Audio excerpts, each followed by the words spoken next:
rejoice, see you, darling, here with me tonight. Oh, we met at college. Actually, you're going to tell it? Yeah, I will. All right. Well, one of the really fun things to do when we were in college was there was a little restaurant, or we call it a restaurant, it wasn't really, it was a little place called Little George's. And it was right across the railroad tracks as you went into town. It was a bar.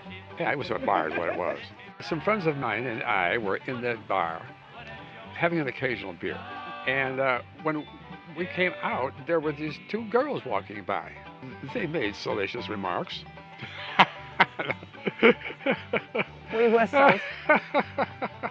And one of them happened to be a woman named Pat Workman. We got to talking, and that was when we first met each other. I was very committed at the time to being a poet, lover, and adventurer. So that was certainly nothing. I had absolutely no intention of establishing a long-term relationship. But I was so impressed with him. He was a poet, lover, and adventurer. Oh yeah, we had a great time.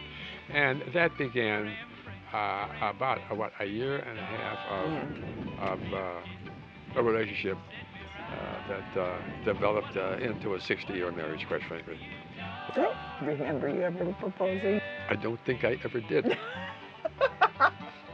That's a fact. After graduation, when I went in the Air Force, we were separated for quite some time.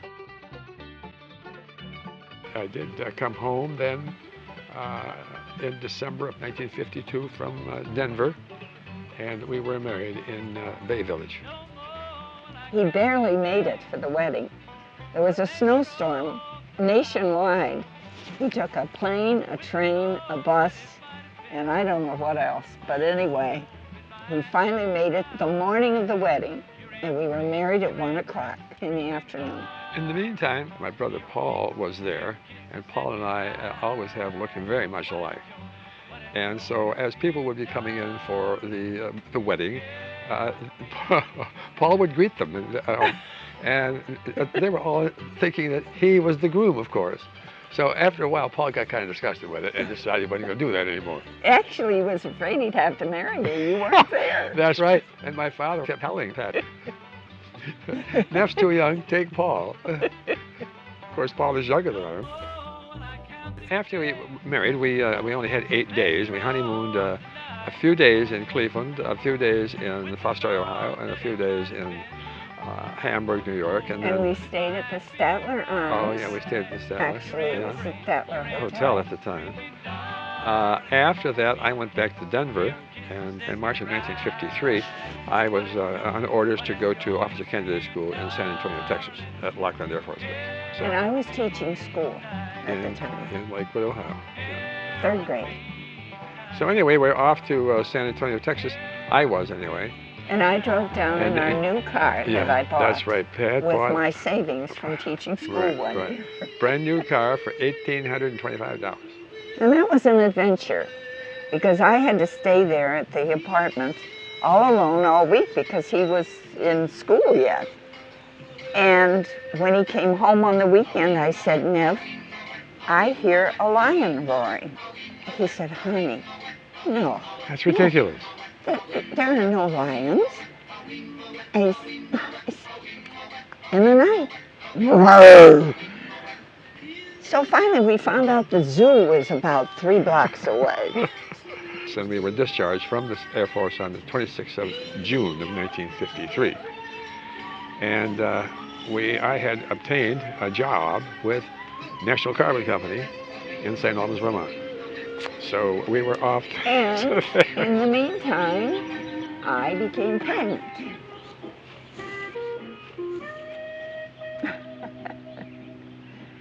And Jeff was born in St. Albans, Vermont, our first baby.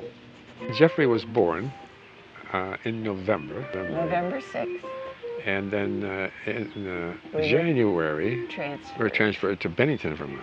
Well, you know, after we'd been in Bennington for a year, we were then transferred to Greenville, North Carolina, where our daughter Kathy was born.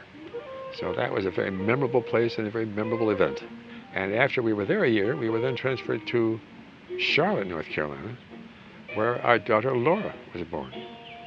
And we were there for about 3 years, I think, and then we were transferred back to Cleveland. But then Matt was born, and that was pretty eventful. Fat Matt the Rug Rat, we used to call him. Poor baby. Yeah.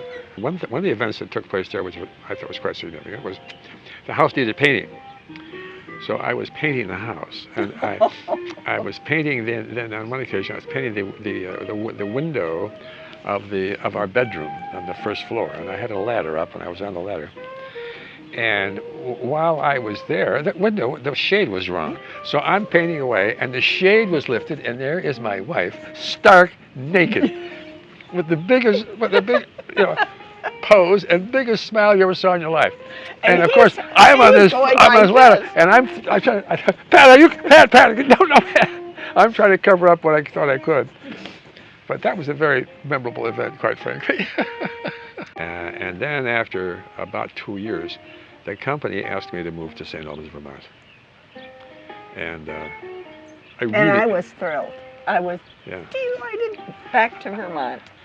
And I didn't want to go. I loved my purchasing job. I loved the house. I thought, well, why should I move? But anyway, she is the one who wanted to go, so we ended up going. And it was a great time. We loved it up there. We did rent a home to begin with on was it Brainerd? And then we bought a house on Brown Avenue that needed an awful lot of work. Of course, I was busy at work, so Mrs. Armitage became the contractor. She did all the work to get the siding on the house, the new carpeting, and the chimney repair. The chimney, the whole routine. She did everything. And the painting. Yeah, and did a good job. It was fun. I loved it. And we all skied. Yeah.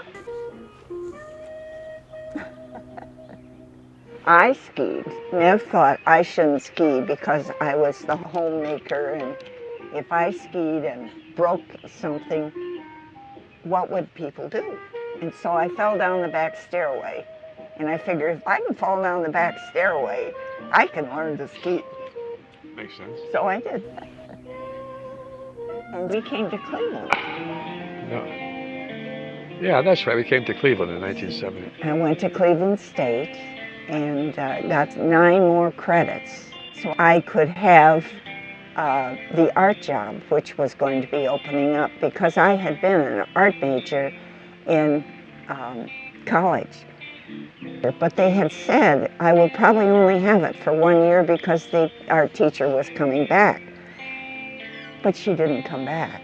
And I taught about, 12 years as an art teacher? But our greatest achievement, very simply and very true.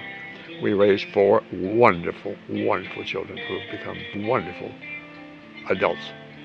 That is, without a doubt, our greatest achievement. And they married wonderful people and stayed with them. But those weren't our achievements. Oh.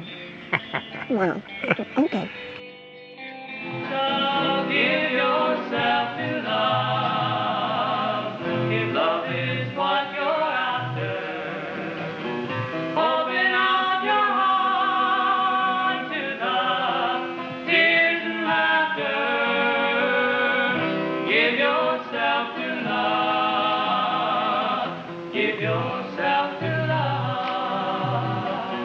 The family motto is, the family comes first. And I think that sums it up very, very, very. And it is a lifestyle. It's not a single event, it's a lifestyle. The family comes first. The whole family would come to Atwood. We hoped they could get there on Thursday night and have Friday and Saturday and part of Sunday. But it depended. And we'd bring food, and then we would finally, on Sunday, we'd go to the lodge for dinner. But when the kids were, breakfast. And when the children were little, I would bring all kinds of crayons and things to color and work on and to entertain them. And one year they made airplanes, paper airplanes. One year they made boats, and we sailed them in the lake there. And and then one year Jenny created a game. Fighting! Attack! Well, use Jenny's leg! Use Jenny's leg! up high enough. Use Jenny's leg! I got that! I don't care. And then at some point, it turned out that a witch came to the door. And she came in and she told a story. But then one year she came in and she had gifts for all the children. And that was pretty nifty. But then one year she came back and she had gifts for everybody.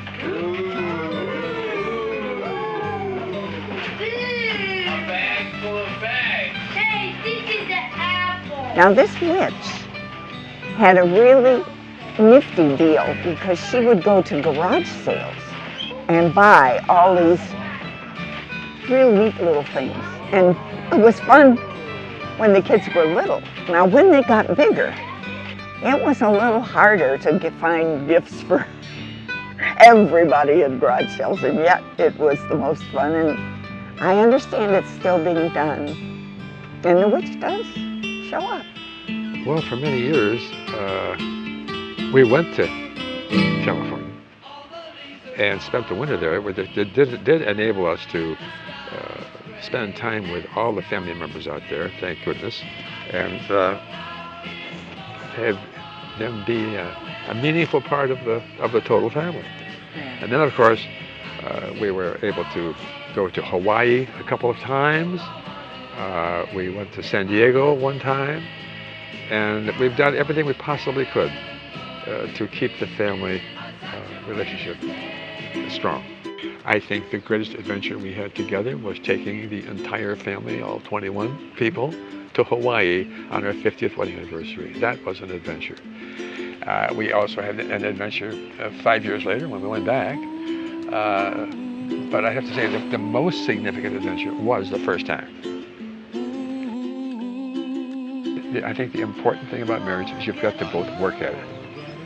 It isn't something that, the honeymoon's over, that type of thing, but marriage requires a commitment on both parties, part of both parties, to make it successful.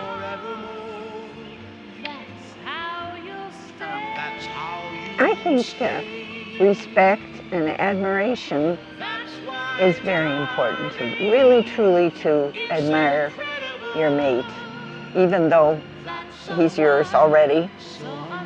I think it's important. I agree. Thinks that I am unforgettable too.